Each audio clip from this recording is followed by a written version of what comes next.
Hi, everybody. So my talk topic today is called Freeing is Believing, because Elizabeth texts me, as you know, ahead of time and says, what is your topic? And I always think, I don't know what my topic is. And I think of something clever and I send it back, and it was Freeing is Believing, but I have an excellent talk to go with it, so don't you worry.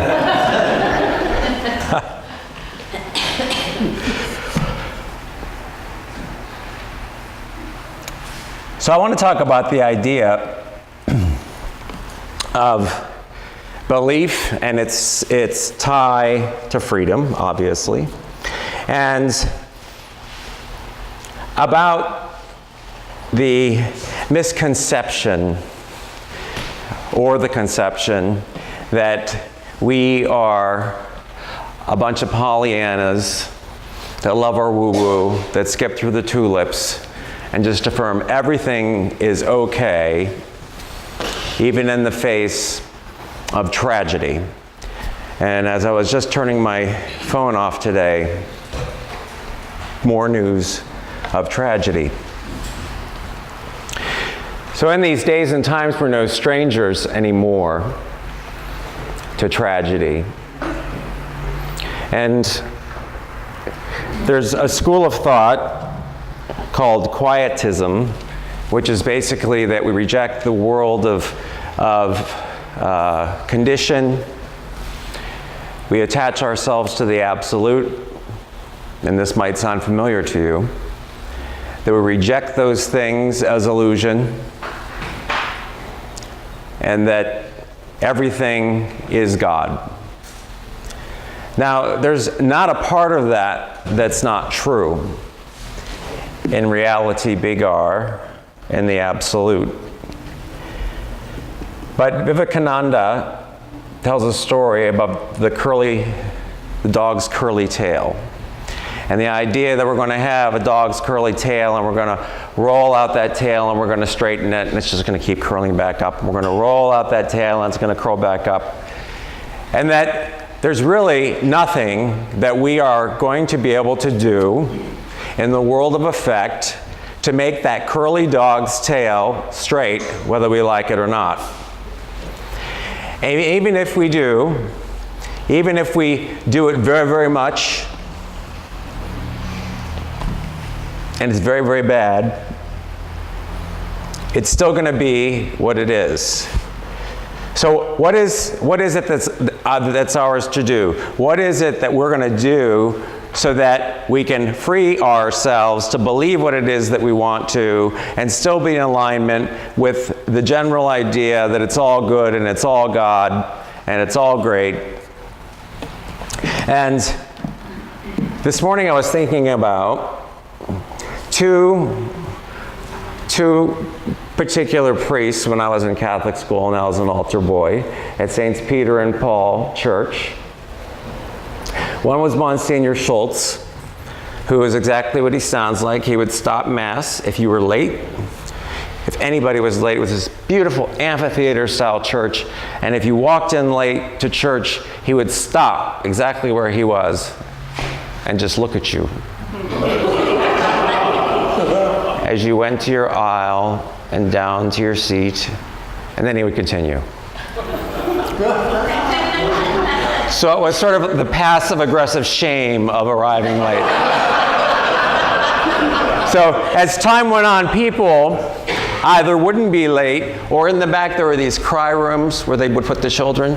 You'd see adults start popping up in the cry rooms in the back as they were too afraid to come into the church. Now, on the flip side, we had Father Paul, who was this tall, blonde, boys, calm down, tall, blonde, Notre Dame football player, and he was great. He was so sort of cavalier about everything. He was just irreverent and fun, and we'd stand in the back with him as altar boys, and he would just sit there and munch on the unconsecrated hosts like they were a snack, and take his hairspray can, his aerosol hairspray that he used for his big blonde hair, and just like make fire torches.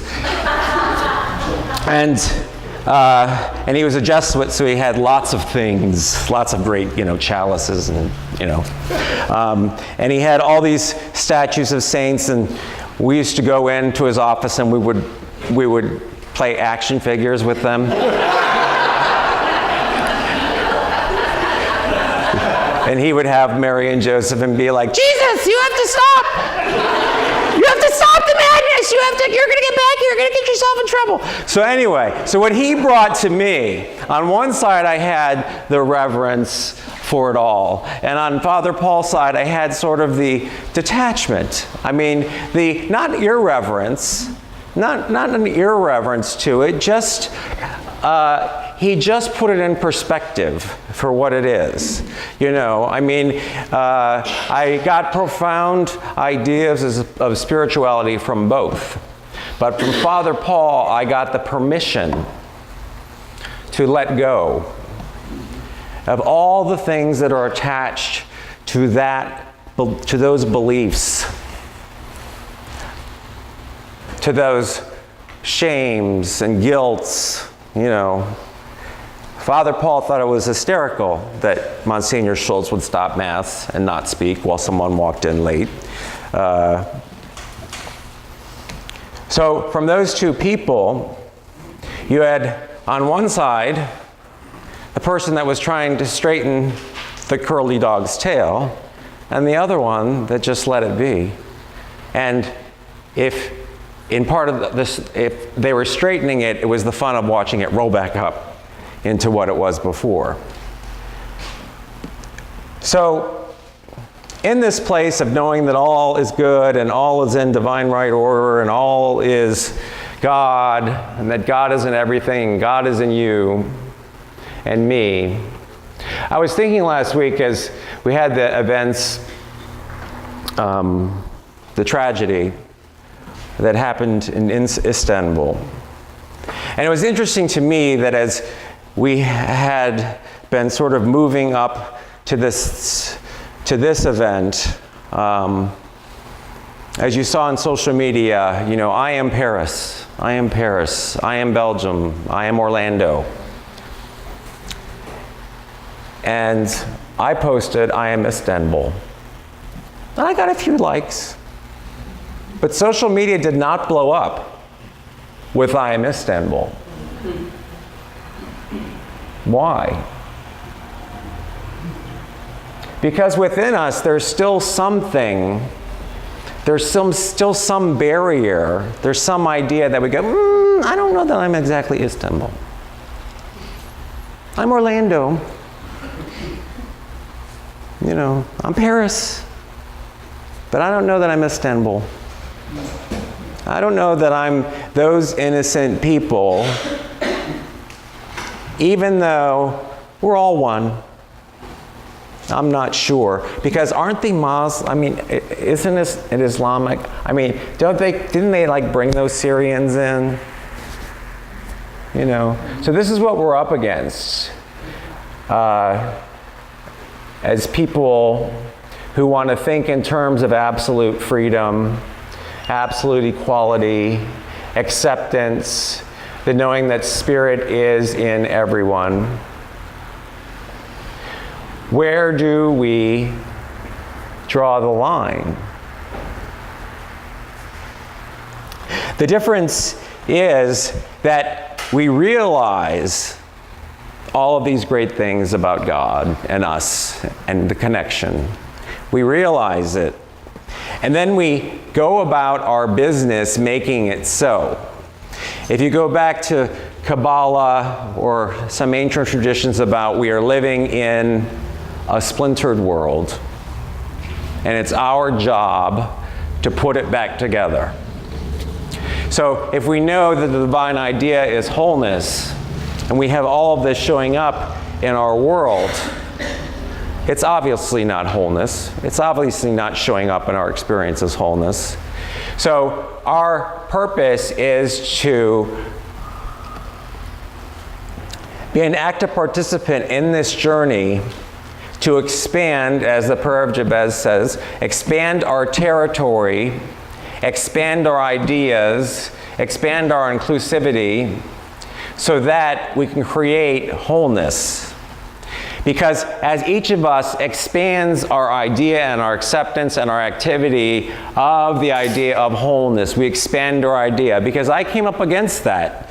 You know, I'm like, am I going to post? There's no sort of icon to post, I am Istanbul. You know, I mean, there's a part of me that held back. And I totally believe this. I mean, I held back. I mean, and I thought to myself, why is that? But that's where, when we come face to face with those things, we have to push ourselves to expand. Because in the idea, we're infinite, but in the reality that we live and think and speak and move, we are limited. You know, our circle, if you think of a Venn diagram, it is limited. But as we expand and expand and expand, what our commonality is becomes smaller and smaller and smaller. So we have to free our ideas so that we can believe them. It's great to have ideas of equality, of God and everyone, of goodness. But we have to ask ourselves, am I lying to myself about that? What lies am I telling myself about that? What challenges in my life are telling me something different and I'm buying what they're selling? You know, we have candidates.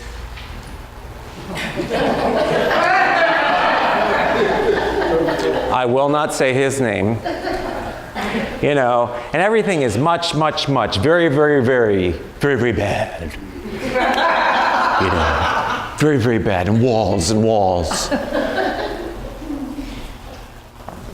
And if there is ever an outpicturing of separation in our world, and you know, I have to stop myself, because here's the thing. There's an article in the New York Times today that talked about this person and that camp, and why is it there, and why is it so successful? Is it merely a haven for people who are in lack, limitation, hatred, you know, all of these sort of feelings, to come and feel comfortable voicing their ideas of lack, limitation, hatred, bigotry, all of those things? They finally have a place to go to say, oh, you know what? Yeah, right? Yeah, those gays, they deserved it. I'm just saying. They did. And over there in Istanbul, they asked for it because they brought those Syrians in. I'm just saying. They have permission. They have freed themselves from a different social mores to allow themselves to express, so they can feel free and express what they believe. So what do you do with that? How do you turn that upside down? How do you bring the goodness back? Because I sit at home and I think, what do we do? I mean, what do you do? It's so decentralized. I don't know. I really don't know. What we're supposed to do is we're supposed to be creative with our diversity to expand the world. And in that expansion, we repair the universe, we repair the world, we repair this idea. Peter says, 1 Peter, this is a good one for you to keep in your pocket if you ever get a verse thrown at you. It says, each of you should use whatever gift you have received to serve others as faithful stewards of God's grace in its various forms. Each of you should use whatever gift you have received to serve others as faithful stewards of God's grace in its various forms. This is a very important statement because A, each of you implicitly has received a gift that you are to use to serve others. Period. There's no doubt. There's no exception. Each of you is a gift. Each of you has a gift. Each of you is here to serve and to expand our territory. As the prayer of Jabez says, we are here to expand our territory, expand this awareness in the face of limitation. So here's something. I wish there were a social experiment. I wish that the Muslim community would come to us and say, would you help us out? Would you help us out? Would you join a campaign where we just start this massive movement to do spectacular or small random acts of kindness in the name of Islam? So great that we just drown out the rest of it. What are you going to do? Oh, that? Yeah. I mean, is that a scary thought? Why should it be a scary thought? If there truly are brothers and sisters, why would you not rise up in support, in goodness, in kind acts? I see you. What was it? Was I on rap? Oh, I was on 5. Okay. Rise up. You can't be afraid to say, I am that thing.